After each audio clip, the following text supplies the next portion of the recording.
మైకో company beetroot విత్తనాలు చేవెళ్ల కందవాడ రైతులను నిండా ముంచాయి. విత్తనాలు వేసి వారాలు గడుస్తున్నా మొలకెత్తలేదు. దీంతో మైకో కంపెనీ ప్రతినిధులను సంప్రదిస్తే స్పందించటం లేదని ఆవేదన వ్యక్తం చేస్తున్నారు రైతులు. దీంతో వ్యవసాయ అధికారులకు ఫిర్యాదు చేశారు రైతులు.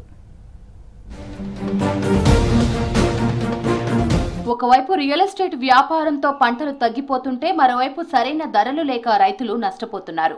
దీనికి తోడు ప్రైవేటు విత్తన కంపెనీలు నకిలీ విత్తనాలతో రైతులను మోసం చేస్తున్నారు.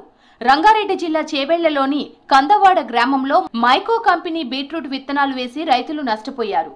నేను మైకో సీడ్ ఏజెంట్ వాళ్ళు వచ్చి ఇది బాగుంటుందని ఒక 4 సార్లు మీటింగ్ పెట్టి మమ్మల్ని బాగా ప్రోత్సహించి ఇంటికి తెచ్చి సీడ్ తెచ్చిచ్చి మాకు మొత్తం 117 ప్యాకెట్లు తీసుకుంటే అసలు జర్మినేషన్ లేదు. వాడు రెస్పాండ్ అవుతా అని మనల్ని ఒక 10 రోజులు వెయిట్ చేయించి కంప్లైంట్ వద్దు నేనే మాట్లాడతానని కంప్లైంట్ ఇవ్వకుండా ఆపి తర్వాత ఫోన్ లిఫ్ట్ చేయకపోతే మొన్న ఏవో గారికి కంప్లైంట్ ఇచ్చినాం. ఎకరకి 50,000 పెట్టుబడి పెట్టినాం. మేము లాస్లో ఉన్నాం. ఇప్పుడు మాకు న్యాయం జరగాలని కోరుకుంటున్నాం. నెల రోజుల క్రితం మైకో కంపెనీ ఏజెంట్ వద్ద 117 ప్యాకెట్ల బీట్రూట్ విత్తనాలు కొనుగోలు చేశారు రైతులు. విత్తనాలు వేసి 20 రోజులు గడుస్తున్నా మొలకెత్తకపోవడంతో ఉద్యానవన శాఖ అధికారులకు ఫిర్యాదు చేశారు రైతులు. దీంతో Chevella division horticulture office field visit చేసి వివరాలు సేకరించారు. అనంతరం చేవెళ్లలో విత్తనాలు అమ్మిన 3 ఫెర్టిలైజర్ షాపులను కూడా తనిఖీ చేసి రికార్డులు పరిశీలించారు.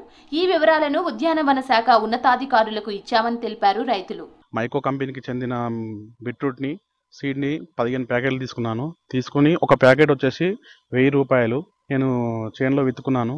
ఎరువులు వాడి మందులు వాడి అన్నీ చేసినా కూడా మాకు ఎలాంటి జర్మినేషన్ రాలేదు. కంప్లైంట్ చేశాము ఏవో గారికి. వాళ్ళు వచ్చారు, వెరిఫికేషన్ చేసిండ్రు. న్యాయం జరగాలని మేము కోరుకుంటున్నాము. ఎకరానికి 50,000 రూపాయలు పెట్టుబడి పెట్టామన్నారు రైతులు. విత్తనాలు మొలకెత్తకపోవడంతో పొలాన్ని మొత్తం దున్నేశారు కొంతమంది రైతులు.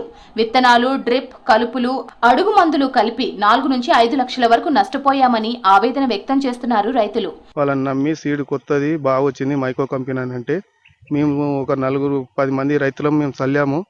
చల్లినాక మొలవలేవు. అవి మొలవకపోతే వాళ్ళ కంపెనీ వాళ్ళు వచ్చి చెక్ చేశారు.